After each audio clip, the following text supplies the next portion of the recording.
ये लेसन जो है हमारा यूपी बोर्ड परीक्षा में काफ़ी अपना अहम भूमिका निभाता है। इस लेसन से करीब 5 नंबर के क्वेश्चन हमारी यूपी बोर्ड परीक्षा में आते हैं। तो पहला टॉपिक हमारा देखते हैं कि एसिड क्या है। तो एसिड शब्द स्वयं देखा जाए तो एसिड एक लैटिन भाषा का शब्द है। एसिड जो हमारा है एक लैटिन भाषा का शब्द है, जिसका अर्थ होता है खट्टा होना। जिसका अर्थ क्या होता है? खट्टा होना है। तो अम्ल के हम गुण देखते हैं कि वे सभी पदार्थ जो स्वाद में क्या होते हैं? खट्टे होते हैं, अम्ल कहलाते हैं। दूसरा पदार्थ अम्ल, ये नीले रेशमी परत को क्या कर देते हैं? लाल में बदल देते हैं। जब भी किसी अम्ल को हम ये जलीय विलयन में घोलते हैं तो अम्ल हमारा जल में घुलने के बाद H+ आयन देता है। जब भी कोई अम्ल की बात करते हैं तो यह अम्ल जल में घुलने के बाद H+ आयन देता है। ठीक है। उसके बाद हम देखते हैं कि एसिड शब्द जो हमारा लिया गया है, एसिड एक लैटिन भाषा का शब्द है जिसका अर्थ होता है खट्टा। उसके बाद हम देखते हैं कि अम्ल के प्रकार की बात किया जाए तो अम्ल 2 प्रकार के होते हैं। एक होता है प्रबल अम्ल और दूसरा होता है दुर्बल अम्ल। और ये अम्लों को विभाजित किया गया है तो अम्ल की यानी जल में घुलनशीलता के ही आधार पर। ठीक है।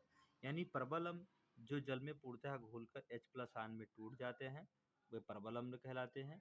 और जो जल में आंशिक रूप से क्या होते हैं? वियोजित होते हैं, वो क्या कहलाते हैं? दुर्बल अम्ल कहलाते हैं। ठीक है। जैसे ये Cl, सल्फ्यूरिक अम्ल, अमोनियम नाइट्रेट, ये है नाइट्रिक एसिड, ये सब हमारे प्रबल अम्ल है। एस्टिक एसिड, लैक्टिक अम्ल, ऑक्जेलिक अम्ल, ये सब हमारे क्या हैं? दुर्बल अम्ल है। उसके बाद देखते हैं अगला है सांद्र अम्ल और क्या है?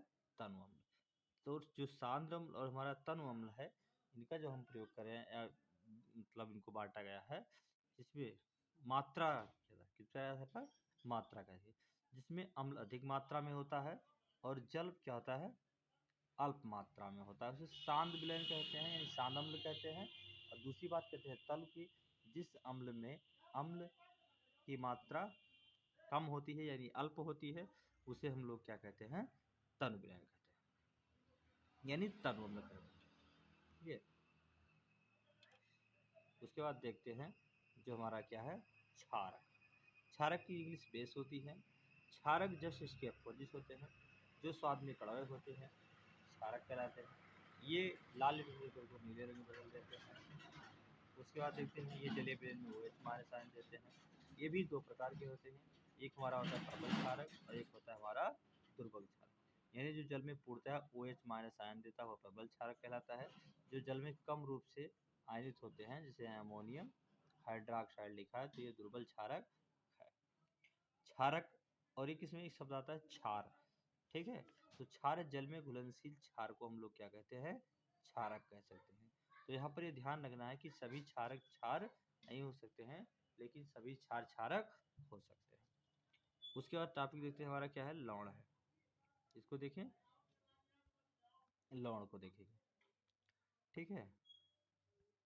अब लवण को देखें तो लवण क्या है? जल अम्ल क्या है? जब अम्ल और क्षार यानी परस्पर क्या करते हैं? अपक्रिया करके नमक तथा जल बनाते हैं, तो वही अपक्रिया हमारी क्या कहलाती है? इसी को हम लोग क्या कहते हैं? H2O बनेगा इसमें और बनेगा NaCl। तो इसी को जो यहाँ पर बनेगा उसी को हम लोग क्या कहेंगे?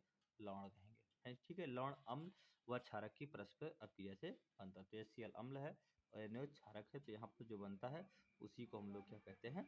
लवण कहते हैं। NaCl KCl हमारा एक है लवण है। उसके बाद हम देखते हैं अगला शब्द हमारा सूचक है। और अक्सर परीक्षा में पूछा जाता है कि सूचक किसे कहते हैं और सूचक कितने प्रकार के होते हैं।